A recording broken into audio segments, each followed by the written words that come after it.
दोस्तों, गांव में अगर आप किसी 15-16 साल के लड़के से पूछो कि भाई आपको बड़े होकर क्या बनना है, तो ज़्यादातर जवाब यही होगा, सरकारी नौकरी करनी है। रेलवे, पुलिस, बैंक या कोई और सरकारी नौकरी। लेकिन एक सवाल है, हर साल लाखों लोग तैयारी करते हैं, पर नौकरी कितनों को मिलती है? और जिनको नहीं मिलती, क्या उनकी कहानी वहीं खत्म हो जाती है? क्या सरकारी नौकरी न मिलने का मतलब असफल जिंदगी है? आज की यही काल्पनिक कहानी एक ऐसे लड़के की है जिसे सरकारी नौकरी कभी नहीं मिलती, लेकिन उसने अपने गांव में रहकर ऐसी राह बनाई जिसकी उसने खुद भी कभी कल्पना नहीं की थी। आइए शुरू करते हैं। रवि एक छोटे से गांव में पैदा हुआ था। पिता किसान थे, घर में पैसे ज्यादा नहीं थे, लेकिन उम्मीदें बहुत बड़ी थी। बचपन से उसने एक ही बात सुनी थी, बेटा पढ़ लिख लो, सरकारी नौकरी लग गई तो जिंदगी बन जाएगी। धीरे धीरे वही बात उसका सपना बन गई।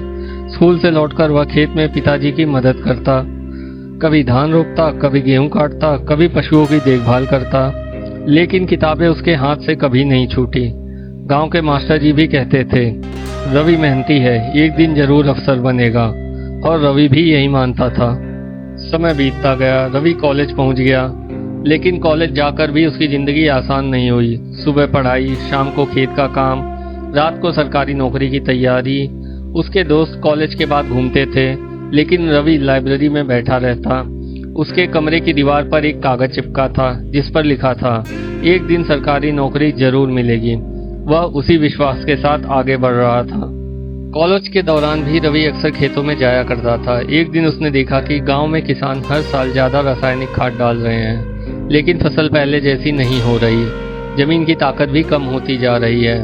उसी समय कॉलेज में उसने ऑर्गेनिक फार्मिंग के बारे में भी पढ़ा था। उसे पता चला कि खेतों का जैविक कचरा, पत्तियां, गोबर और गांव का बहुत सा बेकार समझे जाने वाला सामान उत्तम खाद बन सकता है। उसके दिमाग में एक आइडिया आया, अगर गांव के कचरे को खाद में बदल दिया जाए तो। लेकिन उस समय उसका पूरा ध्यान नौकरी पर था, इसलिए उसने उस विचार को मन में ही दबा लिया। कॉलेज खत्म हो गया और असली संघर्ष शुरू हो गया। रवि ने रेलवे की परीक्षा दी, फिर दूसरी, फिर तीसरी और फिर चौथी। साल दर साल फॉर्म भरता रहा, परीक्षाएं देता रहा, रिजल्ट का इंतजार करता रहा, लेकिन हर बार उसका नाम सूची में नहीं होता। धीरे धीरे दोस्तों की नौकरियां लगने लगी। किसी की बैंक में नौकरी लग गई, कोई पुलिस में चला गया, कोई शहर में अच्छी सैलरी कमाने लगा। और रवि, वह अब भी तैयारी कर रहा था। रिश्तेदार ताने देने लगे, इतना पढ़कर भी क्या मिला।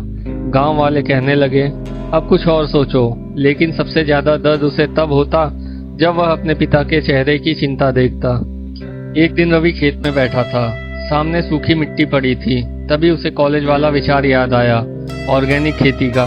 उसने सोचा, सरकारी नौकरी की तैयारी करता रहूंगा, लेकिन साथ में ये काम भी शुरू ही कर देता हूँ। अगले ही दिन उसने गांव का जैविक कचरा इकट्ठा करना शुरू कर दिया।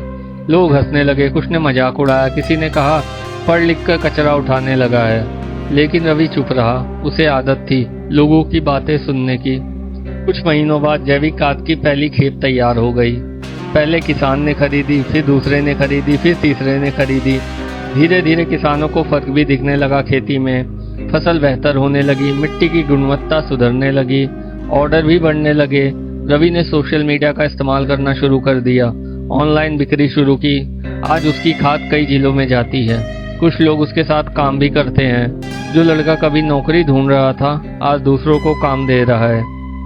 एक दिन गांव का एक लड़का रवि के पास आया। उसने पूछा, भैया अगर सरकारी नौकरी नहीं मिली तो? रवि मुस्कुराया और बोला, सरकारी नौकरी एक रास्ता है, मंजिल नहीं है। फिर उसने खेतों की तरफ देखा और कहा, सफलता वहां मिलती है जहां समस्या होती है। मैंने नौकरी खोजी, नहीं मिली।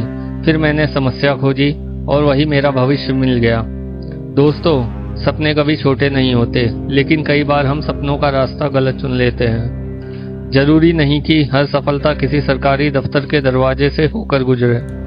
कुछ सफलताएं खेतों से भी निकलती है, कुछ गांव की गलियों से भी, और कुछ असफलताओं के ढेर से पैदा होती है। अगर आप भी मानते हैं कि सरकारी नौकरी ही सफलता का एकमात्र रास्ता नहीं है, तो इस कहानी को उन लोगों तक जरूर पहुंचाइए जो आज किसी असफलता की वजह से खुद को कमजोर समझ रहे हैं। रवि को सरकारी नौकरी कभी नहीं मिली, लेकिन उसने अपने गांव में ऐसा करियर बना लिया जिसकी कल्पना कभी उसने सपनों में भी नहीं की थी।